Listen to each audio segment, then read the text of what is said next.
Hi. So this is Stana Jemian. I'm with ICF Colorado, and I'm here today with Joel Perez, who will be our speaker for the June 12th chapter meeting called Coaching with Depth, the Crucial Role of Cultural Humility. Yes. Thanks, Stan, for having me on. I'm really looking forward to my time with ICF Colorado and those of you that will be present, as well as those of you that will be online. And so I'm looking forward to being able to share with you more about me and the work that I do and this concept or not concept, but the importance of developing a posture of cultural humility, particularly as it relates to our coaching practice. Awesome. Awesome. So I wanted to ask you about cultural humility. Before I do, I wanted to introduce you, which is Dr. Joel Perez is a PCC executive coach, speaker, and consultant. He specializes in career transitions, identity conscious leadership, and coaching professionals who want to develop their cultural humility. His book, which is behind him, Dear White Leader, how to achieve organizational excellence through cultural humility, is focused on helping leaders develop their cultural humility. Yes. So Joel Yeah. earned his doctorate degree in higher education administration, has spent over 20 years in various leadership roles in higher education. And he lives in Los Angeles, California, and has been married for 27 years. Has four kids, and enjoys cheering on the LA Dodgers and watching movies. Yes. Yeah. Thank you. That's a very good intro. I will say now I've been married to my spouse over 28 years, so I need to make sure. But Update but that. getting close to 29 years, and we have four kids, and you'll hear a little bit more about them in the presentation that I did because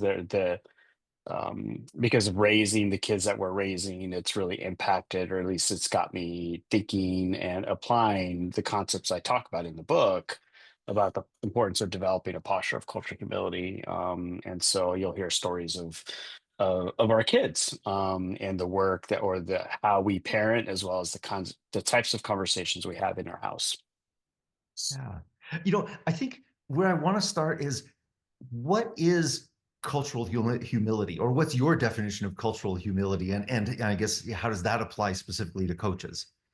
Yeah, so the way I describe it, aside from the academic definition, because it's not my term, it's someone else's, but I talk about it in the sense of cultural humility is the ability to navigate the complexity that comes with leading or building inclusive organizations that have a deep sense of belonging and psychological safety that's required to meet the organization's goals and the leaders' goals that they have.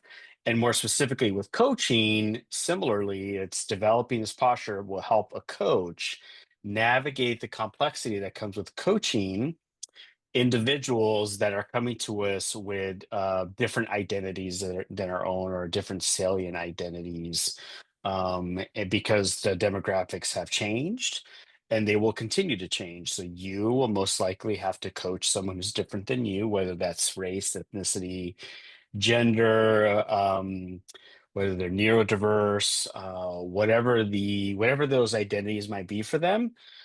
Having the ability to navigate the complexity that comes with that is going to help you be a successful coach and build a strong business. Wow. I, I mean, I think everybody is different, and this is such an important topic. Hmm, hmm, The hmm. subtle differences, but we definitely encounter some of the larger differences also. And Right. I've certainly encountered, I've been hit with my biases that I didn't know Mm, I had until I was in those situations, and mhm. it's pretty striking. So, how, Yeah. how did you get to this place? How did you get interested? Like, how did you become a coach, and how did you get to this place in your career? Yeah. Yeah, like probably several of you that are watching this, you may have come to, like I did, I came to coaching, not necessarily, it wasn't something I had laid out or planned to do, just that things happen, right? And so in my case, I was an executive. I was leading in an organization, and there was a new leader who showed up, and they and I agreed that it was best, and for good reason. They wanted to bring in their own people, and so we decided that it'd be best for me to transition out. But I was thinking I was going to land back in higher education in this case, and we didn't want to leave the area where we were living because the kids were happy with their schools, we were happy with their schools, and so in that process, things just weren't happening for me. But at the same time, I'd gotten certified as a coach because I thought I was going to do it, or my plan was to do it as a side hustle and then eventually do it when I retired. And when things didn't pan out in my job search, I started taking on coaching clients and things just started to build. And so my background is in colleges and universities. I was a leader for many years. I have a PhD in higher education administration. And my goal, or what I thought, or what I was certain, what I thought I was going to be a certainty was to be an executive level administrator in higher education, maybe even a college president. And things change. And one of the things I talk about, particularly around biases, is that we have to let go of our assumptions, biases, and certainties. And that was one of the certainties I had. And so that experience um, it led to a shift, and I started coaching, and that started a snowball. And so I wasn't coaching was not something I was planning on doing per se, maybe down the road when I retired, but because of circumstance, I had to scale and make it what I did, and made it became a vocation of mine. And what's your direct passion with cultural humility? Oh, yeah, good question. So I became familiar with the term back in the mid 2000s, and it stuck with me, mainly because I thought, when I hear the term cultural competency, although very important, it's a foundation to the work that I do, but I always felt like cultural competency made it sound like it was something to be achieved. And Hmm. I knew because of my own journey, I identify as a man of color, Chicano, Latino, son of immigrants, that there's a lot of complexity that comes, and competency makes it seem like there's a destination or an endpoint. And I know the reality is that we, as society, will continue to change. And the cultural humility gave me language around how to become more nimble and having that posture because things will continue to change. And so when I became certified as a coach, in my mind, I thought, oh, I really want to help people who identify as white navigate the complexity because they want to get better at leading diverse teams, but don't know where to start or feeling stuck. And I started coaching white leaders in that way. And as I was coaching, it became clear to me that it was sticking with them and resonating so much so that I go, "Oh, I think there's a book here," and I really wanted to share the message with others. And so that led me down the path of really working towards developing this posture of cultural humility and sharing with others my own journey and the journey of my clients. So my book has a lot of story, my own story, and stories of my clients and their experiences in developing posture of cultural humility or the challenges that they exist as white leaders. And so that's what led me down and has become part of my DNA. It's what I coach around. And so, yeah. So yeah, so the on June 12th, are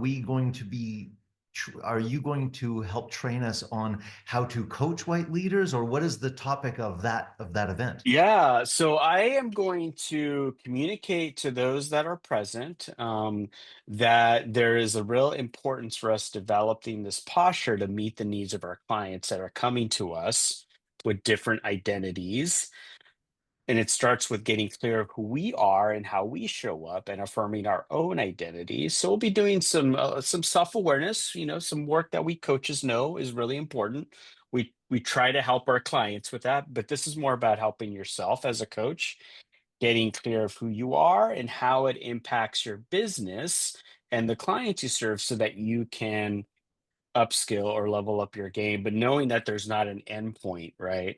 And so you're going to learn that one, the importance of that and why it's important, but then also some things that you can do to start yourself on this journey, because it is not a one, like competency may elude. I've attended Joel's workshop, I know everything. And the reality is, no, you will start your journey. And there will be one of the things that you will get at the end, and I'll remind people when they show up that at the end of the workshop you will get a workbook that you can walk away with exercises to continue on this path. And I may raffle off some books for people who are there, who are present. And so yeah, so that's what you're going to get. You're going to get really an overview of cultural humility, why it's important as a coach to work on developing this posture so you can meet the needs of your clients, whether that's individuals or organizations who want to get better at creating inclusive organizations with a deep sense of belonging and the psychological safety to meet their goals. But it starts with you, the individual. Wow. This sounds like it's going to be some good inner work happening at the Yes. time. Yeah. Yeah, So for sure. we're going to probably break out in little groups and Yes. do some exercises. I'm really looking forward to that because I know for myself, like I have an Armenian father. I grew up in Montreal, very multicultural, and when I started digging into it, I realized Mhm. how lousy my cultural humility really Mm, was. yeah. And it's not something that happens just automatically. It actually Right. takes Yeah. work.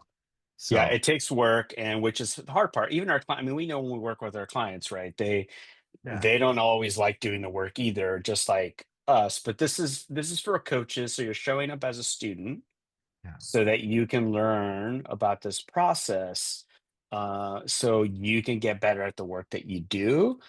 And it's all about self-awareness and self-critique as a starting point, but that's not the end point either. There's things that we can do to help ourselves and our businesses really develop that sense of belonging that's going to attract people, because they can feel like they can be who they are and not feel like they have to change themselves in order to become our clients.